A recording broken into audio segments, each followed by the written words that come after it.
এখানে দেখো একটা ফুলকপি নিয়েছি। আর সকালবেলা আমি শ্বশুরবাড়ি চলে গেছিলাম।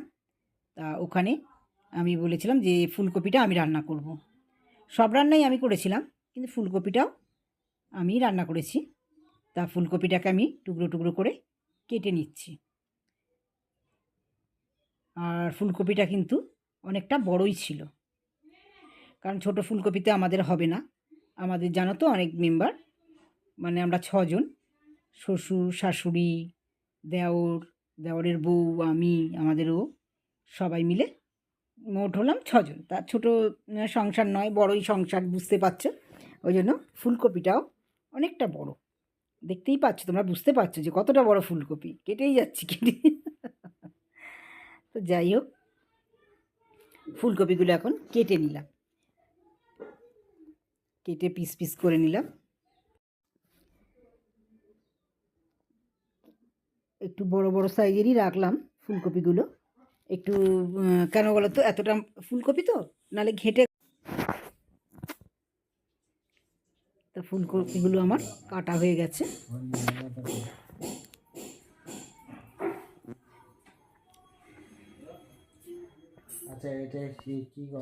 এবার দেখো, এখানে আলুগুলো নিয়ে নিলাম। আলুগুলোকে ভালো করে একটা একটা করে ছাড়িয়ে নেব, কারণ নতুন আলু এখন, আলুর মধ্যে তো জানো বালি ভর্তি। সেই জন্য আলুগুলোকে একটা একটা করে ছাড়িয়ে নিলাম। আর এখানে এসেছি মানে গল্প করতে করতেই কাজ করছি, সেই জন্য এই কথাগুলো আমি ডিলিট করে ভয়েস ওভার দিয়ে দিয়েছি। আর রান্নার ভিডিওতে একটু ভয়েস ওভার দেওয়াই ভালো, মানে অনেক কিছু প্রবলেম থাকে তো, আওয়াজ টাওয়াজ থাকে, সেই জন্য। তো দেখো, আমি এবারে কড়াইয়ে গরম জল বসিয়ে দিয়েছি। কারণ কি বলো তো, কফি সবাই জানো, কফি একটু ভাপিয়ে নিলে সেটাই ভালো। কারণ কফিতে অনেক রকম, সবচেয়ে বড় কথা, পোকাও থাকে। আর কপির একটা গ্যাস থাকে, সেই গ্যাসটার জন্যই আমরা কফিটাকে আগে ভাপিয়ে নিই একটু গরম জলে, সামান্য একটু মানে যে যখন একটু গরম হয়ে যায় তখন নামিয়ে নিই। তা আমিও তাই করব। দেখো, একটু ঢাকা দিয়ে দিয়েছি যাতে তাড়াতাড়ি হয়। গরমও হয়ে গেছে, তা আমি এবার ওটাকে নামিয়ে নেব।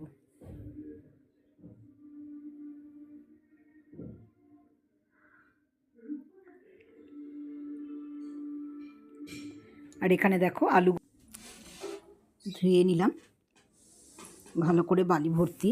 এবার আমি কড়াতে তেল দিয়ে দিয়েছি। তেলটা একটু গরম হতে দিলাম।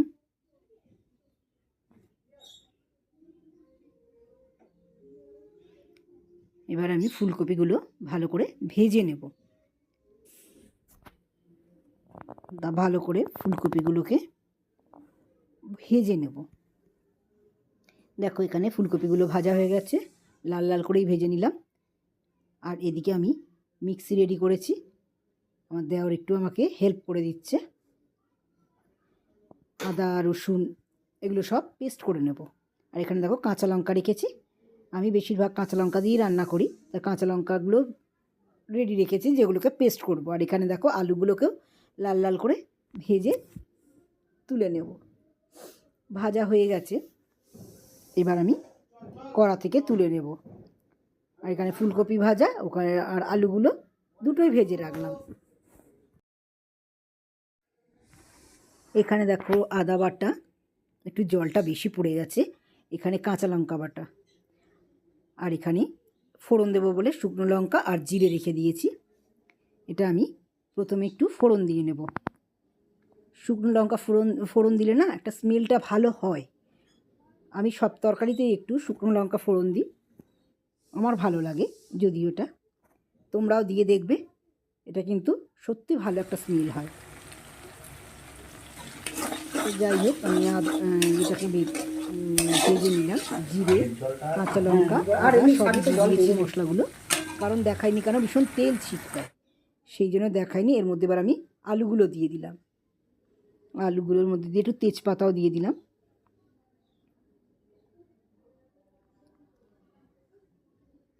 যেহেতু আলুগুলো ভাজা আছে আমার অসুবিধা নেই, আমি একটু ভালো করে আদা রসুন আর রসুন দিইনি গো, আমি ভুল বললাম তোমাদের। আমি যেহেতু দিনকে নিরামিষ করেছিলাম ওই জন্য আমি শুধু আদা দিয়েছিলাম, রসুন আমি দেইনি।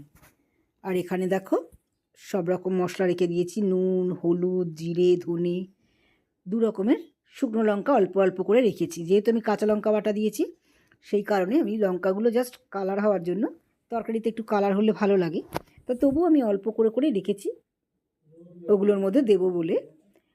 তা ওইগুলোকে এবার আমি একটা জলের মধ্যে পেস্ট করে নেব, মানে জলের মধ্যে দিয়ে মিশিয়ে নেব মশলাগুলো।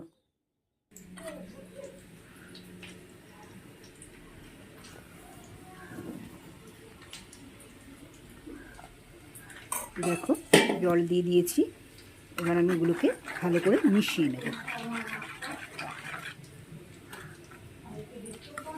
এক হাতে ক্যামেরা এক হাতে কাজ, খুব অসুবিধা। আর আমি না স্ট্যান্ড নিয়ে খুব একটা কাজ করি না, স্ট্যান্ড আছে আমার, আর এখানে তো শ্বশুরবাড়িতে স্ট্যান্ড নিয়ে যাওয়ার প্রশ্নই ওঠে না।